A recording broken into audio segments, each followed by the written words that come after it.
Joining me now to discuss the attack is foreign policy expert and principal at Trilogy Advisors, John Sitilides. John, good to have you with us today. Let's talk about this. ISIS is claiming responsibility for this attack.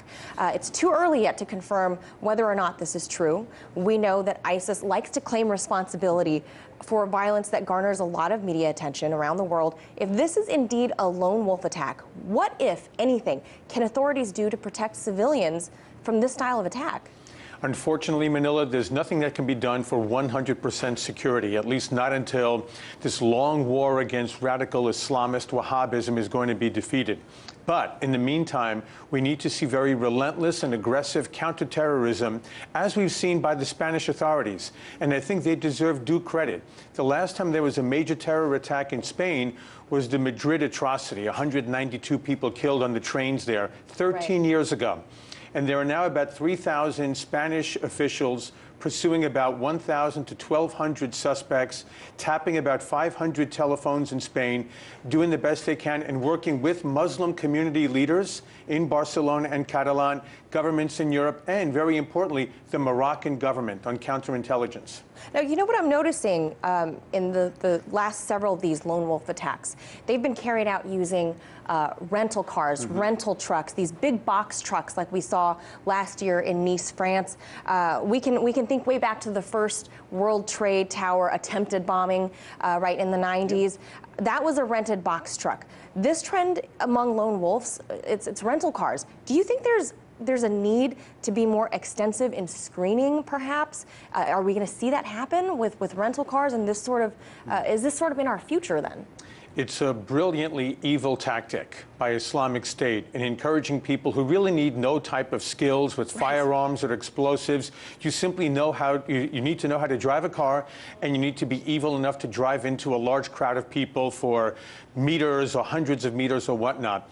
And I think we need to be very careful about how we balance that, as I said before, a very relentless counterterrorism offensive by authorities and working together with Muslim community leaders without infringing on privacy and security issues that allow us to thrive and prosper in Western societies. I mean, all it took was the one shoe bomber for it to change the TSA here in the United States, right?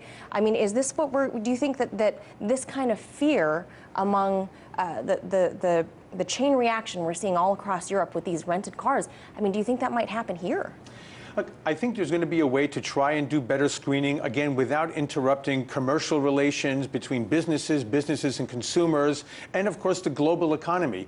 We can't now have a system that usurps the kind of freedom and openness that has allowed for prosperity to be shared throughout the world. At the same time, it's really, I think, going to be more a matter of going after individuals, their social media networks, again, intelligence sharing with community leaders, with government officials, but an absolutely relentless approach to this, and never letting terrorists think that governments or societies are letting up or simply surrendering. So a more targeted approach is what it sounds like. And relentlessly so. And as I mentioned earlier, ISIS likes to immediately claim involvement in seemingly every violent event that happens around the world. Is this some sort of tactic among terror groups to sort of make themselves appear omnipresent, bigger than they actually are? Absolutely, Manila. No, you hit this one right on the head. What it comes down to is a recruiting tool, especially when the so-called caliphate is about to be extinguished in Syria and Iraq.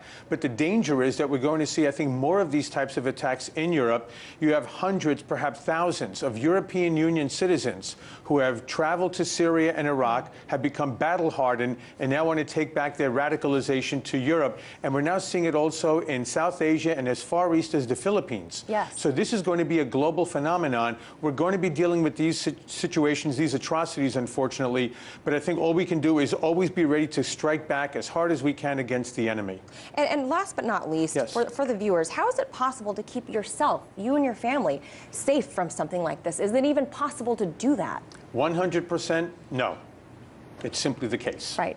We just got to keep our eyes and ears open when we're out on the street, right? We have to work together as societies and with governments and trust officials to provide the greatest security they can while providing the greatest freedom for individuals. All right. Thank you so much for sharing your expertise with us, John Sitilides.